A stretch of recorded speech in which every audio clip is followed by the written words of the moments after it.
All right, Coach Foot, just give us an opening statement about Saturday night's game. Well, we learned what it's like to play a week in, week out top 25 team. And I've got a very dear friend and coach in Melvin Smith, and he reminds me all the time. He sends me all kind of weekly encouragement and he always reminds me, you lose or you learn, and we're doing a lot of learning right now. There's no doubt about that. Melvin's exactly right. So tonight, one thing we learned is what it's like to play a perennial power at our level. I mean, that's a team that 2 years ago came off 4 straight conference championships. That's a team that's in the top 25 week in, week out. They fell out of it last week after being number 20, but they'll be right back in it here in a couple weeks, I have no doubt. So we learned what that feels like, and we'll have to go do it again next week at Southeast Missouri. I don't know what they did with Southern Illinois yet. I hadn't seen that score. I don't know if anybody knows or not, but they're a top 15 team. They won by 17. It's in the back there. So they're good. They're good. I think a week ago they threw 71 passes and had 4 runs. So and then right now we're thin in the secondary, so that's something that we've got to address in a hurry. So we learned a lot, and then those are the big takeaways of what a game like that at our level feels like. Obviously, we felt it 2 out of 3 weeks against an FBS team, but now we feel it at our level. So it's all part of that growing process that we're going through. It's not easy. It's not fun. But again, the positives are our kids have a great attitude. They're still playing extremely hard. At the end of the game, we put 2 walk-on freshmen in the game because we were just, running out of bodies. And that's part of a new program getting started. And those guys got in there, they fought hard, and people were encouraging them. And those are good things. I thought our defense played extremely hard from start to finish. And we had some brand new guys in the secondary who, had some tough spots they were put in, but they kept fighting. Offensively, as the game started, the opening kickoff was kind of indicative of our offense the whole game. We returned the opening kickoff for a touchdown, and you have a holding penalty that may or may not even affect the play.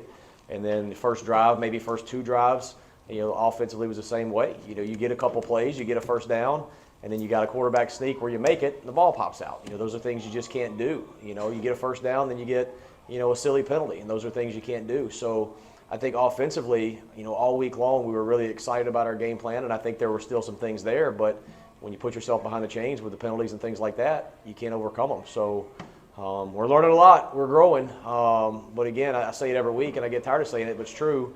We know what we signed up for when we came here, and I'm not discouraged at all. And one thing I told the guys in the locker room is there's a very, very fine line that they have to walk right now with recognizing the big picture where we are, staying positive, playing really hard, having a good attitude and encouraging each other, but never become complacent or accepting the result, because we're never going to accept the result here at Northwestern State. That's not what we came here to do. We came here to win football games and win them at a high level, and until we do, nothing else is acceptable. So I think that's the big takeaways from where we are. Statistically, maybe the oddity in this game, you guys defensively held them to 3 for 14 on 3rd down. You're looking for building blocks, that's one there. Yeah, it is. And again, I think our defense played really well and did some good stuff. I don't know what the stats are. I mean, they're going to be a lot to a little again at the end of the day. 3 for 14, okay, good for us, I guess. But right now, we're not at a place as a program where the stats even matter. I mean, we'll look at them, but right now I don't care, because what I care more about right now is how we go about our business and who are we and how are we going to respond to it. So, whether they rush for 300 and we rush for 30 or just the opposite, the result's the result. And there's other things you have to fix other than those things. I mean, we'll look at the stats and we'll break it all down tomorrow as we go through our process, but we got so much more to worry about than a couple stats right now. When you do pull, you'll look at this, you've got time to look at it in the next couple of days and look over it.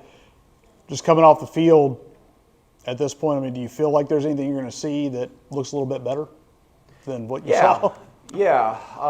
I think we'll see probably when we turn on the offensive film how close some things were. There was a couple of plays there right before the half where we got our protections out of whack and we had some things wide open. And those are mistakes you just can't make. That's part of a young offensive line still starting to gel. They had some communication issues up there or down front there. And then there's a couple of things in the run game too that were wide open there. We felt like we had them, but it's just the one guy, and you got to challenge yourself and never be that one guy. 10 guys can be perfect, but one guy makes a mistake. It's a busted play for -2, and I think that happened on more than one occasion today. And those are hard lessons to learn. It's why you can never relax. That is the challenge to not be that guy on any given play. So I think there'll be some takeaways of continuing to see we have a long, long way to go, but at the same time, just how close we kind of are in a lot of areas. And you touched on it. When you make those mistakes against a team like Weber State, they tend to get magnified. That's right. That's right. They will. And that's, those teams, they can make those mistakes and overcome them because they're a little bit more seasoned, more mature, and they've been in a lot of games at a lot of high levels for a long, long time. So they don't phase those as much. But for us, they're magnified because of where we are right now. So we've got to be a cleaner football team, no doubt. The line play, certainly your offensive line against their defensive line, just from a layman's perspective, looks like that's an uphill climb. Yep. You got to get better at it. It is. Yep. How do you address that? And is there any way to address that within the season, or is that pre? Both. But I do think there's some things we can do maybe to simplify some things up front. Maybe make a few less calls and keep things a little bit more gap sound. Take a few things out of their hands, some fail-safe things that forces you to maybe simplify your offense a little bit. Maybe you can't be as broad with some things, but if you're not getting a playoff, it doesn't matter anyway. So let's find a way to get 3 or 4 yards and do it again on second down, third down, then you got a first down. So I think there's some things we can do to maybe simplify some things up front, take a little pressure off those guys, and just let them play. Coach, thanks for your time. All right, thanks.